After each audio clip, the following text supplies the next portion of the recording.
Olá! Outubro é mês de atenção especial para o câncer de mama, doença causada pela multiplicação de células anormais que formam um tumor. Em 2016, são esperadas mais de 57 mil ocorrências em todo o país, o que significa um número muito elevado e que requer cuidados especiais.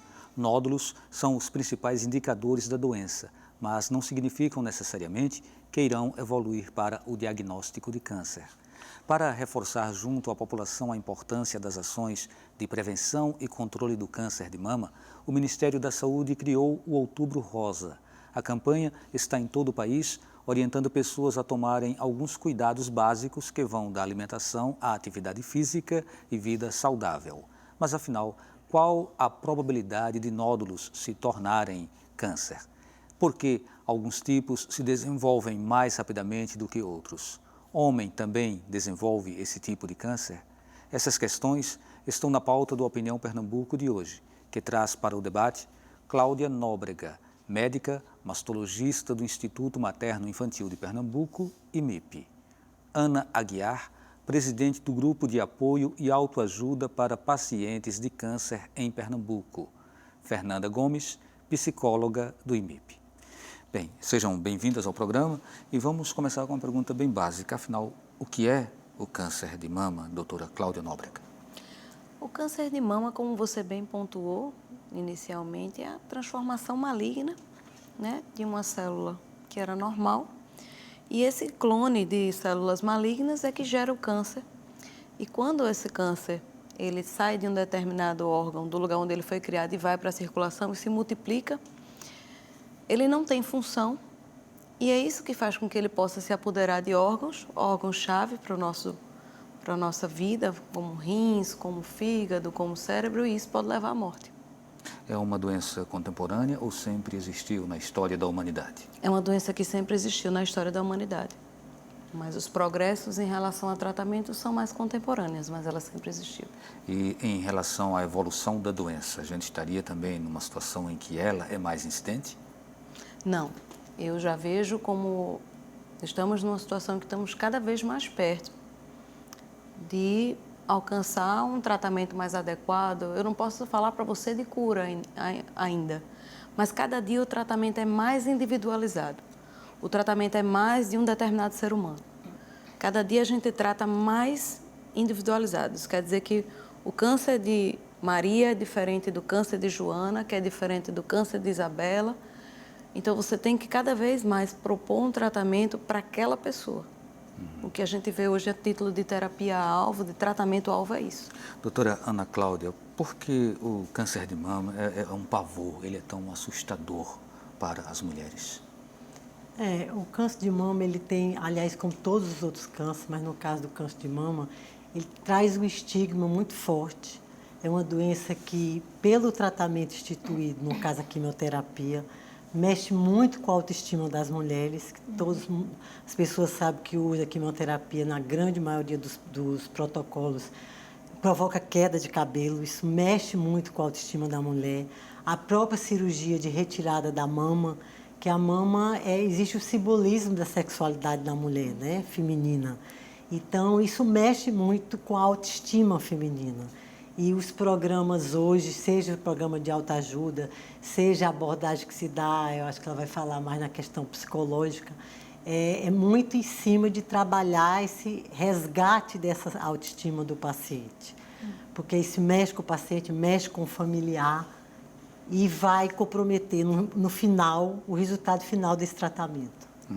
Pode complementar a resposta, Fernanda? Sim, complementando, né, isso que a doutora Ana trouxe, a mulher ela é subjetivada numa cultura que cria uma identidade feminina, né, e o seio, muito além da mama como um órgão, né, o seio ele é o lugar dessas representações culturais, dessa feminilidade, que vai estar atrelada tanto a um viés sensual, né, de uma sexualidade, como a um viés da maternidade.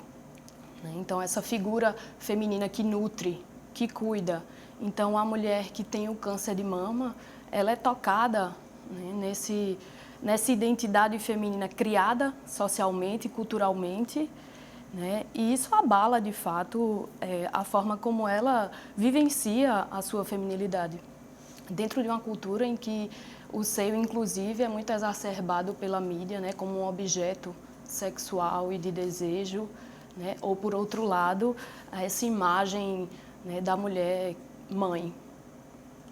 Doutora Cláudia Nóbrega, essa questão mais comportamental que envolve a mulher, ela também é tratada no âmbito da competência de uma mastologista como a senhora, ou isso fica sempre sob a alçada de um profissional complementar? Não, ela é tratada dentro da mastologia também. Na verdade, o melhor tratamento que você pode fazer para um paciente é quando você consegue integrar tudo isso aqui. Porque o mastologista, ele tem papel de diagnosticar, ele tem papel de tratar e de, durante seus exames, tudo, até de estimular uma prevenção do câncer de mama. Hoje em dia, a gente realmente tenta lidar a questão do tratamento. O slogan da Sociedade Brasileira de Mastologia no ano passado foi: nenhuma mulher sem mama. Por quê? Porque se a gente encontra essa doença cedo, cada dia mais a gente consegue um tratamento que essa mulher não precise perder uma mama. Que esse órgão, como elas bem colocaram, tão importante dentro da feminilidade, dentro da sexualidade, dentro da maternidade. Então, a mastologia avançou muito. E a gente consegue, ainda se retiram mamas? Sim, se retiram muitas mamas. Mas cada dia a gente vê que a gente consegue fazer um tratamento mais individualizado. Que o tratamento conservador, que é você fazer uma cirurgia que não retire a mama, está cada dia sendo mais feito no mundo. E está diminuindo bastante o número de mastectomias. E isso é da alçada do mastologista? Sim. Por quê? Porque no momento que a gente faz, olha, a senhora tem uma doença e dentro do nosso tratamento proposto, nós vamos preservar a sua mama e, quiçá, melhorá-la, então a gente tira um pouco esse peso nas costas do nossa, vou perder minha mama, ou então, não, agora acabou, vai tirar e vai ficar uma deformidade horrorosa, aquela cicatriz horrível e a gente consegue trabalhar melhor essas questões hoje. Doutora Ana Aguiar, eu tinha colocado no começo desse programa a questão dessa grande quantidade, né, de ocorrências, né, de casos que têm surgido. E cheguei a perguntar para a doutora Cláudia também se hoje, né, acontece mais casos do que antigamente. E aí eu queria entender isso. Assim, essas previsões é de que se tenha no país mais de 50 mil casos por ano. Esse número, por si só, já não é alarmante? O que é que leva a uma quantidade tão grande de ocorrências num país como o nosso? Isso é uma questão que envolve qualidade de vida da população, envolve um viés econômico, enfim, por que temos tantos casos? Com certeza, eu sou médica, sou pediatra, minha formação não é de mastologista, mas o que a gente tem visto é exatamente isso, que é um contexto em cima desse aumento, né? Como as pessoas vivem, como essas pessoas se alimentam, como essas pessoas têm seu lazer, como essas pessoas administram seu lazer, seu bem-estar, sua qualidade de vida, seu ritmo. Isso tudo está misturado, né? Está tudo envolvido e hoje existe também, assim, dentro do conhecimento, você tem a questão da genética. E a genética tem que ser valorizada. Óbvio, acho que a Ana pode falar melhor do que eu sobre isso, mas isso não é uma sentença. Eu acho que as pessoas têm que entender isso, que não é pelo fato de você ter uma história familiar de câncer de mama que você necessariamente vai ter câncer de mama. Isso serve como um sinal de um cuidado maior. Isso é válido para outras doenças, para cardiopatia, para diabetes, mas você pode mudar o rumo dessa história. E é muito em cima disso que esse grupo de apoio, o GAPAC, que é um grupo de apoio e ajuda a pacientes com câncer, tem trabalhado. De colocar o paciente como ator da sua história. Que ele modifique essa história se colocando como personagem.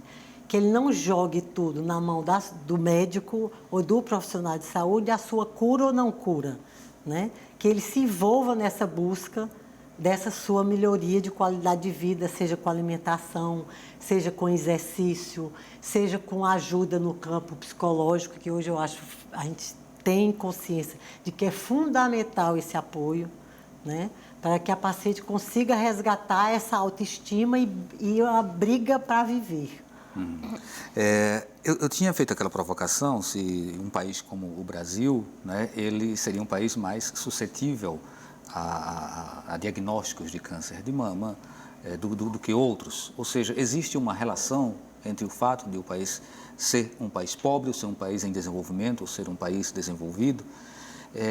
O que é que está no ar aí que pode, de alguma forma, interferir no comportamento, na postura, no sentimento, nas sensações e que potencializem um diagnóstico de câncer? Agora sobrou para você, Fernanda. Bom, como já comentado aqui, né, pelas outras participantes, eu acho que cada vez mais esse tratamento ele vai ser dirigido às pacientes em sua singularidade, né? Então, existem questões sociais, de fato, né, vinculadas às condições de vida, de habitação da população brasileira, e que é uma população muito grande e que muitas pessoas ainda vivem em condições precárias. E aí acredito que falta de informação, dificuldade de acesso a serviços de saúde para fazer tratamentos preventivos, para fazer os exames preventivos que ajudem ao diagnóstico precoce e que aí levem, né, a um prognóstico melhor. E além disso, né, dessas condições, eu acredito que cada vez mais esse tratamento deve ser singularizado. Então, existem indicativos do que o câncer ele pode proporcionar à vida de um indivíduo, de um sujeito, mas cada vez mais, e aí colocando para o campo da psicologia, essa atenção ao paciente, ao sujeito que ali se apresenta, deve ser singular, deve ser individualizada, né? Diante de que indicativos essa doença pode trazer e pode mexer na vida daquele sujeito, mas o que é que para ele aquilo ali está despertando e está acarretando, né, em sua vivência. Só complementando, em relação ao número, os 57 mil, você fez uma pergunta muito pertinente. Por que um número tão alto? Por que a gente tem que ficar preocupado? Porque esse número está aumentando? A gente tem que lembrar o seguinte, que quem que diagnostica câncer de mama? Mamografia. O advento da mamografia aqui no Brasil tem mais ou menos 20 anos. Então, com o advento da mamografia é que a gente tem esse boom, esse número tão elevado de cânceres. Por quê? Porque a mamografia diagnostica precoce. Então, a gente está tendo um número mais alto de câncer agora. Esse número de câncer alto, a gente está tendo uma taxa de mortalidade também alta, mas por quê? Porque a gente é um país jovem em diagnosticar câncer de mama. Porque em países onde já se faz um rastreamento mais adequado, rastreamento, entenda-se, rastreamento populacional é você pegar uma determinada população, você fazer um exame de triagem, como é a mamografia, um exame de diagnóstico precoce, em toda aquela população. Então, em locais onde esse rastreamento é bem feito, a gente não tem um rastreamento mamográfico bem feito no Brasil. Por todas as questões que elas levantaram, por dificuldade de acesso, por precariedade. Hoje em dia a gente tem serviços como o Mama Móvel, que leva mamógrafo a várias áreas, onde muitas vezes é uma estrada de terra, mal passa um carro, mas a gente não tem um rastreamento adequado no Brasil. Sim. Isso tem que ser dito por quê? Nos Estados Unidos, hoje, carcinoma inicial da mama, um carcinoma curável, 25% dos casos que são diagnosticados nos Estados Unidos hoje em dia, eles são curáveis. Aqui no Brasil é menos que 10%. Mas por quê? Porque o acesso à mamografia aqui no Brasil não é como deveria ser esperado. A gente até tem muito mamógrafo, mas tem várias cidades no norte mesmo, aqui no Nordeste, em vários locais onde tem mamógrafo quebrado, tem mamógrafo parado. Então tem um hospital grande, um hospital de atendimento terciário, que é o atendimento ao câncer, todos os tipos de câncer, em que tem mamógrafo, mas esses mamógrafos não estão funcionando adequadamente. Nós temos aí, então, uma questão de política pública deficitária. Perfeito. Ou seja, se a gente conseguir equipar melhor esses postos de saúde, esses hospitais, a gente vai fazer funcionar isso. Agora, todas as questões que elas levantaram também são pertinentes.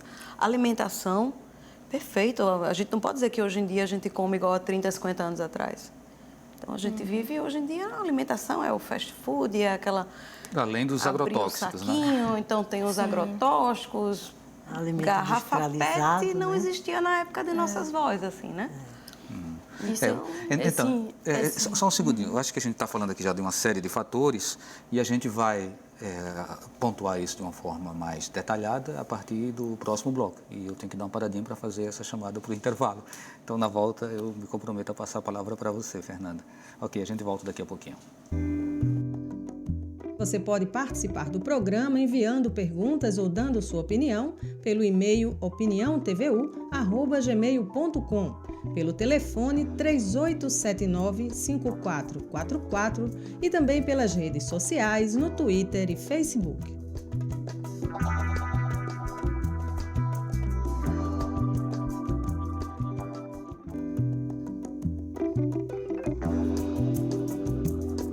O Opinião Pernambuco está de volta com o tema câncer de mama. Participam Cláudia Nóbrega, médica mastologista do Instituto Materno Infantil de Pernambuco, IMIP. Ana Aguiar, presidente do Grupo de Apoio e Autoajuda para Pacientes de Câncer em Pernambuco. Fernanda Gomes, psicóloga do IMIP. E eu fiquei de passar a palavra para a Fernanda. A gente estava falando exatamente sobre as políticas públicas ou a ausência de algumas políticas públicas no controle e na prevenção do câncer de mama. Isso, eu queria chamar a atenção para a importância de políticas públicas que foquem em prevenção e promoção de saúde de uma forma geral. Por exemplo, os investimentos nas unidades básicas de saúde, né, que são unidades que estão próximas às pessoas, no território em que elas habitam, em que elas vivem. Né, e que podem auxiliar nessa melhoria de condições de vida, né, como a alimentação, como o acesso a lazer, à educação, então, o que já vinha sendo falado aqui, né? E esse acesso a exames, né, que, na verdade, vão ajudar o diagnóstico precoce do câncer. Ok. Ana Aguiar, você já teve câncer, né? E você hoje coordena esse grupo e a gente queria entender um pouco melhor o funcionamento desse grupo e também depois entender um pouco melhor quais são os fatores que hoje acabam contribuindo para que as pessoas acabem apresentando um diagnóstico de câncer. Eu tive câncer de mama há 5 anos atrás e sempre fiz regularmente meus exames, tinha feito minha mamografia 7 meses anteriores e o diagnóstico foi dado através do autoexame. Eu palpei a mama e encontrei um nódulo, quer dizer, que não era nódulo, né, pelo exame, é uma massa, que fui levar a investigar. O que hoje a gente já sabe, é muito divulgado para quem ainda tem experiência e trabalha principalmente com o grupo multidisciplinar, é o fato de algum fator que tenha acontecido na vida de uma pessoa com diagnóstico, de um estresse agudo, de uma perda familiar, de uma perda do emprego. Eu não fugi essa regra, né? No meu caso, eu tive a perda dos meus pais bem próximo a esse diagnóstico e tenho certeza que isso foi um fator. A gente sabe que esses estresses, essas perdas, eles fazem com que o paciente perca esse equilíbrio homeostático do seu organismo, cai a imunidade e essas células malignas floresçam. Que antigamente se achava que você não tinha célula maligna. Hoje a gente sabe que tem, o próprio organismo consegue eliminá-las e mantê-las presas, digamos assim, para o público entender. E esses fatores são importantes. Então, assim, através do meu diagnóstico foi que eu cheguei a esse grupo de apoio. O grupo de apoio ajuda a pacientes com câncer. Na realidade, eu participei de uma das atividades do GAPAC, que ele tem uma atividade anual, que é o PAA, que é o Programa Avançado de Autoajuda, paralelo à minha quimioterapia. E para mim foi assim, fundamental no meu restabelecimento e no meu enfrentamento da doença. Que isso é uma coisa que a gente estava conversando um pouco antes do programa, a importância da multidisciplinaridade nesse enfrentamento. Cada um tem o seu papel, mas não é excludente, se completam. O médico é importante, o radiologista, o oncologista, o psicólogo, o nutricionista. E é exatamente isso que a gente ainda falta em termos de saúde pública e mesmo até no setor privado, você conseguir juntar todos esses profissionais, não isoladamente, mas trabalhando em grupo, né? E a questão do apoio emocional é fundamental. porque o paciente ele tem que incorporar essa questão de que ele é responsável também por essa cura e a busca, né? E às vezes a partir da doença ele ressignificar a sua vida, as suas dificuldades, o que é que ele fez levar a doença, não como culpado, que isso é uma ideia também que eu fico preocupada do doente, além da carga do diagnóstico, ele se sentir culpado porque teve a doença. Não é isso, mas de que a partir dali deu o clique que ele mude sua história de vida. Ótimo. Cláudia, a doutora Ana falou sobre alguns fatores que podem desencadear e ela tocou muito bem na questão do estresse. É uma questão que está no âmbito mais emocional, mas tem outras questões que são bem objetivas mesmo, como, por exemplo, a alimentação, não é? Então, a alimentação, a gente já pôde tocar aqui nesse programa. Eu queria que você falasse um pouquinho sobre a importância da alimentação para você conseguir controlar melhor o desencadeamento de uma doença como essa. Perfeito, Valdir. A alimentação ela é de suma importância. É sabido claramente que a obesidade é um fator de risco para o câncer de mama. Então, se você faz uma dieta em que você restringe sua ingestão calórica, sua ingestão de gorduras, você aumenta a sua ingestão em fibras, você aumenta a sua ingestão proteica, você faz uma dieta equilibrada, entenda-se, você se alimentar de salada, você comer legumes, você comer carne, frango, peixe, você comer as raízes, macaxeira, inhame, Cortar os embutidos. evitar os embutidos, os alimentos industrializados, aquela comidinha fácil que você abre num saquinho, entendeu? Então, isso claramente, isso é fato, tá, gente? Isso é fato. Então, se você fizer uma alimentação mais saudável, isso vai estar associado, você vai ter uma diminuição de risco. A gente não pode dizer, olha, eu me alimento super bem, eu só como saudável, eu tive um câncer de mama. Me explique, doutora, por que aconteceu isso? Por quê? Porque o câncer de mama é um somatório. Aliás, todos os cânceres vão se comportar assim. É um somatório, é uma balança. Aqui você tem os pontos que vão te beneficiar, então isso aqui vai prevenir e isso aqui vai gerar um risco. Então, se alimentar saudável vai diminuir tua chance de câncer de mama. Se você faz atividade física, vai diminuir tua chance de câncer de mama. Se você amamentou durante suas gestações, e essa amamentação foi pelo menos 6 meses é pouco, mas 2 anos, nos trabalhos mostram que 2 anos vai te elevar teu benefício. Agora, o outro prato da balança está aqui. Então, você pode ter essa mulher que faz tudo certinho, mas talvez ela tenha um prato, no prato de cada balança, ela tenha um problema genético, ela tem uma síndrome genética, e a gente sabe que o câncer de mama está associado em 10 a 15% dos casos a problemas genéticos. Fernanda, é preciso ter bom humor? É preciso buscar formas de lazer? É preciso estar de bem com a vida? Sim, claro. E principalmente durante o tratamento é algo que nós buscamos estimular nos pacientes, que cada um vai encontrar aquilo que lhe dá prazer e que lhe dá satisfação, né, em sua vida, que vai buscar o seu lazer, o que for, né? Muitos se apoiam na religião, nessa fé, é algo também que sustenta e contribui, né, para a vivência desse tratamento. Ter grupo social. Sim, participar, né, de grupos sociais. E aí cada um vai eleger aquilo que lhe faz bem, né, que dentro desse escopo de possibilidades, aquilo que lhe dá maior prazer. E é importante individualizar essas escolhas, né, e levar as pessoas a fazerem suas escolhas conscientemente, né, que elas possam, né, ser donas desse seu tratamento e da sua vida, né? Doutora Ana Aguiar, eu queria pegar mais alguns pontos ainda, né, entre esses fatores, e aí para não ficar também só com a doutora Cláudia, como a senhora é médica também, essa questão de não ter tido filhos é um fator que pode também... Porque está ligado à amamentação, né? A questão da amamentação é um fator que protege. Né? Aí tem uma idade ideal para se ter filhos, ou seja, ter até 30 anos ou até 40 anos, e isso interfere? Não, na questão do câncer de mama, ela está muito mais ligada à idade, a outras patologias congênitas da criança, né? A idade da mulher mais avançada, que isso hoje está sendo até mais, antigamente 30 anos era considerada gravidez de altíssimo risco, hoje já não é 30 anos. Mas é importante, né, que ao engravidar que você faça uma boa amamentação. Uma boa amamentação. Sim. E por um período demorado, como ela citou, que antigamente se achava que 6 meses já protegia, e isso foi aumentando, e hoje já se mostra em trabalho que é acima de 2 anos, né? A questão de exercício físico, que ela já falou, exercício físico regulares, né? Porque, assim, a gente uma caminhada já serve? Sim. Uma boa caminhada? Sim. Hoje a gente sabe que as coisas se complementam, elas não são fragmentadas, né?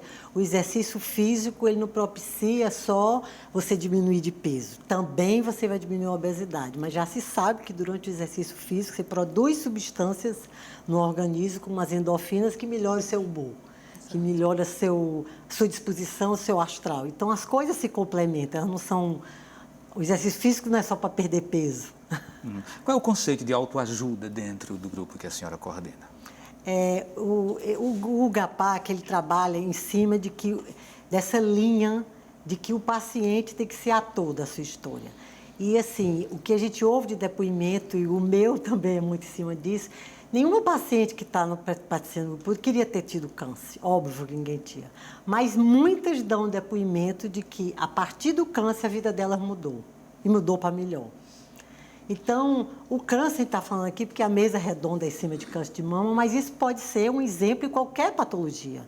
Isso a gente vê, quem lida com o paciente cardiopata que tem um infarto, muitos deles mudam a vida a partir daquele evento. Né? Eu acho que é um chamado de que, o organismo dizendo, toma conta de mim, né? Que você não está cuidando. Então, essa autoajuda é em cima de que você crie técnicas, o GAPAC utiliza, ele faz parte da equipe, um grupo de psicólogas, que através das atividades de um grupo de compartilhamento, as pacientes e familiares, naquelas reuniões, eles dão depoimento de como é que está sendo o enfrentamento da doença, quais dificuldades, a não aceitação, os seus medos, né? Porque o medo, assim que você recebe o diagnóstico, o medo da morte é a primeira coisa que vem. Então, é importante que ele coloque para fora isso e que tenha a contribuição do familiar para dar esse suporte. Doutora Ana, o testemunho dessas pessoas, eles são sistematizados de tal forma que possam criar um banco de pesquisa, que possa se ter uma ideia, inclusive em termos de pesquisa científica. Assim, a reunião de compartilhamento, né, é uma reunião que inclui, isso é dito desde o início das reuniões, que existe o sigilo, né? O que é dito lá, porque assim, com o tempo, principalmente os participantes que vão com frequência, eles abrem a alma, né? Eles dizem as coisas que quietam e aquilo que você comentou. Eles rebuscam coisas que nem imaginavam que aquilo incomodava tanto. Coisa de infância, coisa do relacionamento com o marido, com o filho, com o familiar. Então, existe um pacto de sigilo, né? Mas que é muito emocionante. Eu convido aqui quem tem algum familiar e o profissional que queira participar, porque você vê um verdadeiro desabrochar da paciente para a vida, né? Começa muitas vezes estimulada a questão da autoestima, por dizer, para a pessoa estar sem cabelo. Está lhe incomodando? Vamos usar uns lenços bonitos, né? Existe a questão da peruca. A peruca no nosso ambiente, no nosso clima, ela é muito ruim por causa do calor, né? Mas hoje já existe lenços, tem pessoas que fazem lenços que melhoram o visual, estimular a paciente a fazer uma maquiagem, a usar um brinco, que tudo isso melhora a autoestima, né? Ok. Doutora Cláudia, vamos falar um pouquinho sobre os contraceptivos. Pois não. Né? O uso de medicamento e o uso de contraceptivos, né? Tudo isso acaba sendo fator também que pode potencializar um diagnóstico de câncer? Veja, não há nada provado que o contraceptivo em si vai provocar um câncer de mama. Existem trabalhos mostrando que pode provocar e existem trabalhos mostrando que pode não provocar. Para câncer de ovário, eles inclusive previnem. Então, são fatores de proteção para câncer de ovário. O que tem que ser conversado em relação ao hormônio é em relação a paciente que já teve câncer de mama. Essa paciente é uma paciente que, se for necessário, se ela tiver aqueles sintomas de menopausa, aqueles calores, ela pode usar hormônio? Então, essa é uma pergunta bem bem interessante. Então, nessas pacientes que tiveram história prévia de câncer de mama, o ideal é não usar. Existem outras terapêuticas, outras medicações que podem ser usadas para aliviar esses sintomas e essas medicações não são à base de hormônio. Agora, é importante que se diga que essa questão hormonal, existiram muitos estudos de 2002 para cá, mostrando que nas pacientes que não tiveram câncer de mama, mas que têm, por exemplo, um familiar com câncer de mama, que elas não têm o risco mais elevado, elas têm um risco mais elevado de ter câncer? Tem, mas se elas tomarem hormônio, não há problema. Então, isso tem que ser conversado com o ginecologista, com o mastologista, mas essas pacientes não têm aquele medo que se tinha antigamente, que reposição hormonal é totalmente proibitiva em câncer de mama. Para paciente que já teve, sim. Para paciente que não teve, mas tem fatores de risco importante, em casos selecionados, dependendo dos sintomas do paciente, pode ser usado, sim. Vamos voltar para a Fernanda. Fernanda, retomando um tópico que foi colocado no primeiro bloco, mas que a gente vai dar prosseguimento, até porque a gente tem aqui umas imagens também para serem mostradas, que é a questão da retirada da mama ou a não retirada e uma cirurgia reparadora. A gente poderia começar falando sobre a retirada. O que é que isso causa do ponto de vista psicológico nas mães? É quando se chega ao diagnóstico de que realmente seja necessária essa retirada.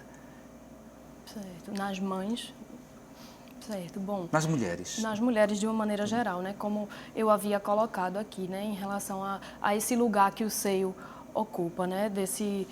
Que está atrelado a essa imagem de uma mulher sensual e, ao mesmo tempo, de uma mulher que cuida, né, da maternagem. Então, a retirada da mama, ela é, sim, um indicativo, né, de que vai mexer muito com a autoestima dessa mulher, né, que está assentada nessa ideia dessa identidade feminina, né, forjada culturalmente e socialmente, e que, a partir daí, a partir dessa retirada, há um corte.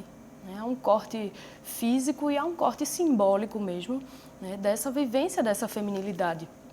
Então, mas se for necessário, é preciso trabalhar isso. Claro. E aí, em muitos casos, é trabalhado isso, né, uma vez que isso seja uma questão para a paciente, uma vez que a própria paciente traga isso e coloque isso. Eu não posso me adiantar e colocar isso para ela, né, essa mastectomia como uma perda de autoestima, sem que ela me diga que isso está se passando. Claro que eu vou estar atenta para os sinais, porque muitas vezes é difícil de ser colocado simbolicamente, né? É difícil de ser trazido, né? Mas ela dá outros sinais corporais e, enfim, comportamentais, que podem ser percebidos, né? Para que seja trabalhada essa mastectomia, essa retirada desse órgão que, na verdade, fala não só de um órgão, né, mas de um corte num lugar simbólico, né, que a mulher ocupa culturalmente.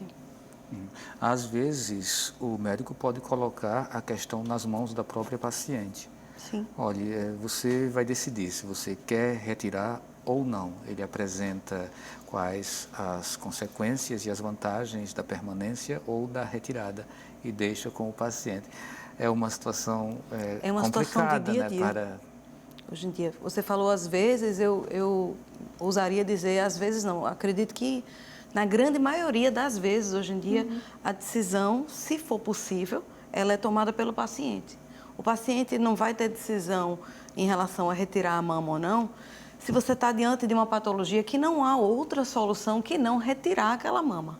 Mas se eu tiver uma paciente com um tumor em que eu posso oferecer uma cirurgia menor, uma cirurgia que eu preserve a mama e eu posso oferecer a mastectomia, lembrando que é importante você colocar isso porque tem que ser oferecidos. Hoje em dia, o grande papel do médico é a gente senta com o paciente e coloca para ele, olha, a gente tem isso aqui de opções.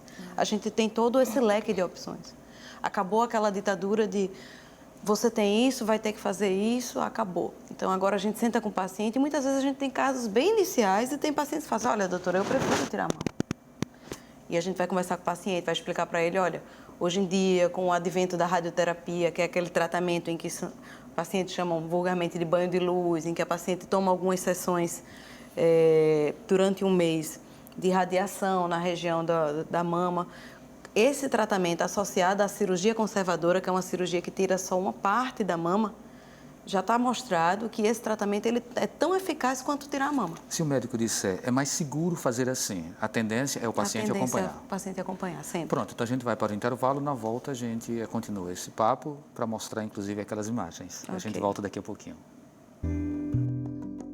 Você pode participar do programa enviando perguntas ou dando sua opinião pelo e-mail opiniãotvu@gmail.com, pelo telefone 3879-5444 e também pelas redes sociais no Twitter e Facebook.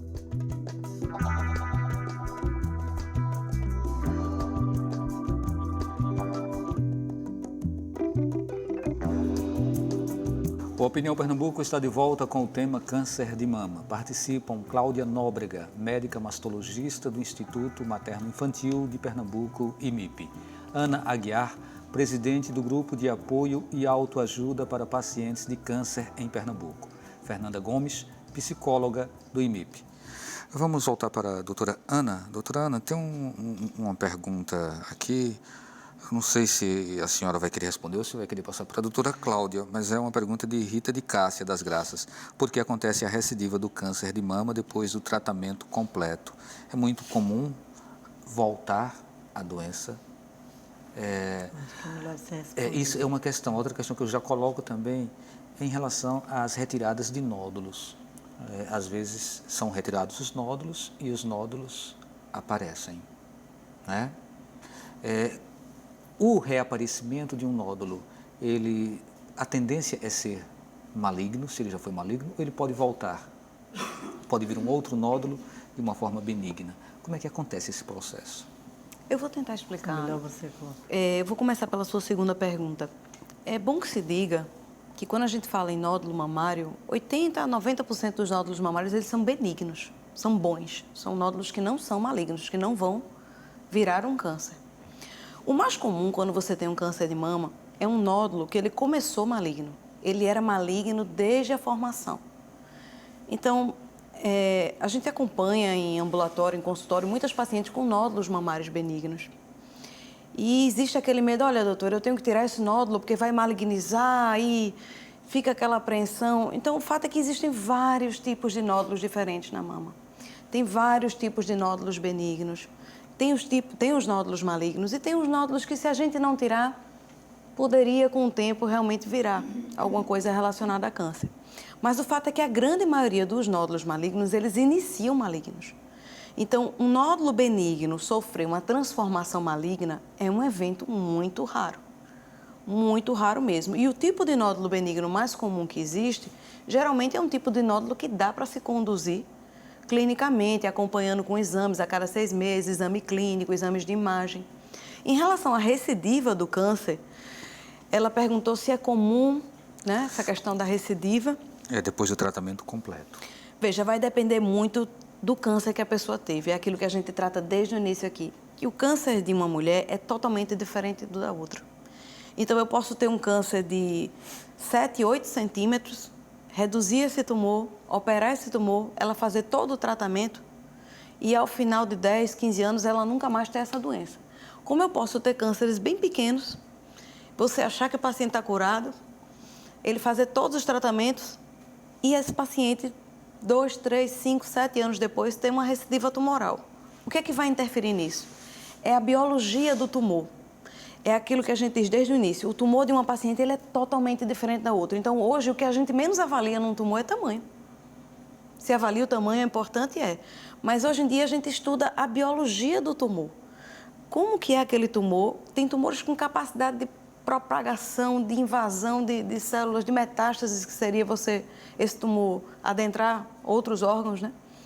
E tem tumores que, às vezes, quando do aparecimento, são tumores grandes, mas são tumores que, se tratados adequadamente, não necessariamente vão voltar. Isso é uma questão muito individual, varia muito com a biologia tumoral, se esse tumor vai voltar ou se não vai voltar. Ok, vamos voltar então para a doutora Ana Aguiar. Doutora Ana Aguiar, a questão da retirada da mama, né, que era o ponto que a gente tinha abordado no bloco anterior, a gente deu uma paradinha para trazer essa pergunta aqui da Rita de Cássia. Essa opção de retirada de mama foi colocada para a senhora? No meu caso, eu tinha indicação pelos critérios, que não vale a pena dizer.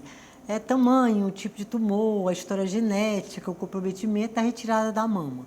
No meu caso, assim, eu não estava mais na idade que eu fosse ainda ter filho, já teria 2 filhos, que eu acredito que tanto a forma de abordagem do médico, como também a do próprio paciente, isso é um fator primordial, né? A faixa etária da paciente, se a paciente já teve filho, se ela não teve filho, né? No meu caso, assim, a aceitação, a dificuldade é muito mais do diagnóstico em si, assim que você recebe. Né? Que independente de você ter conhecimento, independente de classe social, independente de nível cultural, te assusta. E algumas vezes o nível de entendimento científico, no meu caso que eu sou médica, às vezes é pior, porque você sabe exatamente o que ela estava falando. Eu posso fazer tudo como reza a cartilha e o final não ser bom. Daí é que eu acho que entrou o papel do GAPAC na minha vida. É que eu acho que a grande arma que eu achava que eu tinha que utilizar, eu tinha uma genética contra, eu nunca fui obesa, sempre fui magra, mas eu achava que eu tive a oportunidade de entender que eu podia mudar essa história com o meu comprometimento, com a minha vida, com a minha qualidade de vida, com o meu enfrentamento, na busca dessa cura. Ok, Fernanda, quando uma mulher ela faz uma cirurgia para a retirada de um nódulo e isso de alguma forma deforma esse seio, é papel do Estado assegurar a cirurgia reparadora? Sim, existe, né, a cirurgia reparadora que o Estado ele preconiza, mas nem todas as mulheres vão ter acesso a ela, né, por conta da própria precariedade das políticas públicas que a gente já vinha falando aqui num bloco anterior, né? Então, assim, eu acredito que esses casos da cirurgia reparadora, eles são mais voltados para a mastectomia total, né? Então, acho que até a doutora Cláudia pode complementar aí nessa resposta. Eu vou exatamente passar para ela falar sobre isso. Mas, assim, essa questão da reparação, ela é fundamental para esse bem-estar emocional, psicológico da paciente. Então, o Estado deveria assumir isso de uma forma mais efetiva. Sim, deveria, de fato, né? E aproveito para colocar aqui que a reparação da mama muitas vezes não é o desejo de todas as mulheres. Existem mulheres que não desejam passar por outra cirurgia e preferem ficar sem a reparação da mama. Então, é necessário que essa paciente ela seja escutada em seu desejo. O que é que ela quer fazer? Né? Ok. Cláudia. Isso que a Fernanda falou no final agora, só vou pegar um ganchinho, porque realmente é perfeito isso que ela disse. Eu acho que, acima de tudo, a gente tem que respeitar o paciente, respeitar a mulher, respeitar a vontade da mulher. Quando for possível, sempre respeitar essa vontade. Isso que ela falou, eu passo muito no meu ambulatório. Às vezes você tem uma paciente que há alguns anos teve uma mastectomia, você oferece a reconstrução mamária e ela faz, olha, doutora, tem que fazer mesmo? E o desejo dessa mulher, muitas vezes, ela quer ter acesso à vida dela de novo.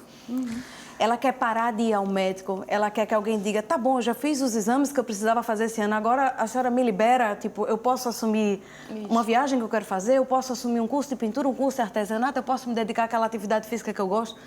A mulher, chega um momento que ela quer a liberdade dela. E quando é preciso fazer, como é esse processo? Primeiro eu vou lhe falar da lei. Existe uma lei desde 2013 em que é direito da mulher que realizou a mastectomia ter acesso a uma reconstrução mamária. A gente tem 3 tipos de reconstrução mamária.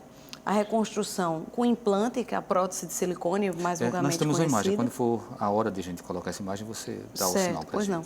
A reconstrução com implante, que é a prótese de silicone, que geralmente é uma reconstrução que é feita no momento da retirada da mama. E outros 2 tipos, que é a reconstrução com os músculos, que pode ser feita com um retalho do músculo daqui do abdômen ou com um retalho do músculo das costas. Quando utiliza o músculo das costas, via de regra também utiliza uma prótese de silicone. O ideal mesmo é que você não precise retirar a mama. Porque se você não precisar tirar a mama, você não vai precisar reconstruir. Então, por que a gente preconiza tanto autoexame, mamografia? Se você tiver um câncer, você descobriu o quanto antes, para que você possa, de repente, fazer um tratamento que você não precise perder a mama. E aí, dentro dessas imagens que você vai mostrar... Podemos colocar? Pode, pois não. Isso é um caso de uma paciente minha, que eu operei esse ano.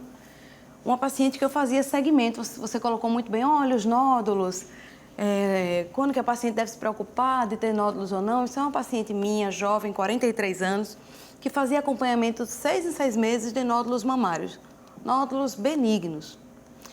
Ela não teve um nódulo que malignizou, ela teve um surgimento na mama esquerda de um novo nódulo, e esse novo nódulo, bem pequenininho, 0,5 centímetros ele media, ele já apareceu maligno. Mas como ela fazia o acompanhamento dela bem direitinho, então a cada 6 meses ela fazia ultrassom, anualmente ela fazia mamografia, ela sempre se autoexaminava, ela vinha para mim, eu a examinava e via seus exames, a gente detectou esse câncer de mama. Muito pequeno, meio centímetro, ela tinha uma mama que ela não era tão satisfeita com a mama dela e a gente conseguiu realizar essa cirurgia. Veja que antes ela tinha uma mama até certo ponto caída, que ela tinha até desejo de, posteriormente, se fosse possível, de reduzir essa mama, de elevar um pouco essa mama. E durante a cirurgia do câncer de mama dela, a gente retirou o câncer adequadamente. Que não tem sentido se fazer uma cirurgia estética se você não tratar o câncer adequadamente. É importante que se diga que o primordial aqui é tratar a doença, tratar o câncer, que é uma doença que mata. Né?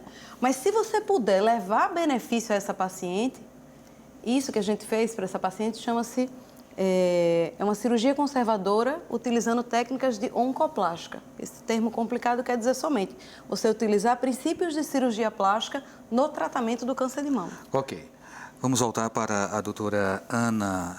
Doutora Ana, vamos falar um pouquinho sobre o Outubro Rosa. Qual a importância dessa campanha? O Outubro Rosa, na realidade, foi um movimento que começou até fora do Brasil, né, no exterior, e o Brasil aderiu bem fortemente a essa campanha. Eu acho que tem um papel fundamental no sentido de mobilizar a mulher para o cuidado, né? Hoje a gente sabe que esse mês o número de atendimentos dos consultórios de mastologia, dos exames de mamografia aumentam muito, e isso já é um fator positivo. Que a gente sabe que pelo menos uma vez por ano essas pacientes deveriam consultar o mastologista e, dependendo da faixa etária que ela esteja, a indicação ou não da mamografia, né? Então, o Outubro Rosa chama essa atenção. Então, existem vários movimentos, o GAPAC sempre participa de alguns eventos de promoção do Outubro Rosa, que tem da sociedade civil, de sociedade médica, de comunidades que façam esse movimento. Eu acho muito válido, né? Tem algumas instituições que iluminam o seu prédio de rosa, todas no intuito de chamar atenção para esse cuidado da mulher no mês de outubro como simbólico. Fernanda, sua opinião sobre essa campanha? Sim, é uma campanha importante justamente por mobilizar a população, né, a ir fazer seus exames, a fazer o autoexame das mamas, a buscar sempre esse cuidado, mas é algo que idealmente, né, deveria ser vivenciado todos os meses do ano. E se espera que essa campanha, assim como tantas outras, ela se perpetue, né, para que isso vire uma rotina na vida de homens e de mulheres. Uhum. Culturalmente, a cor rosa esteve sempre associada à mulher, mas o homem também pode ter câncer de mama, não é, doutora? Verdade. 1% dos casos. 1% de todos os casos de câncer de mama ocorrem em homens. Em homens, a gente não tem um rastreamento como se tem nas mulheres, né? As mulheres se preconiza, a Sociedade Brasileira de Mastologia preconiza que a partir dos 40 anos se faça a mamografia anual. Nos homens, como é mais raro, é um evento mais raro, o que a gente preconiza só é que em se aparecendo nódulos palpáveis, em se aparecendo saída de líquido pelo mamilo, sangue, ou se ele note alguma íngua na região axilar, que ele procure um médico, se possível um mastologista, para que possa investigar isso daí, que poderia ser um câncer de mama. Ok, estamos quase chegando ao final. Passar para a doutora Ana, que ela tem uns recados ali para... Eu quero aqui divulgar o trabalho que é feito pelo GAPAC, que é uma entidade sem fins lucrativos, que ela funciona com doações e com trabalho de voluntários, coordenado por psicólogos, e uma de suas atividades é um encontro semanal às segundas-feiras.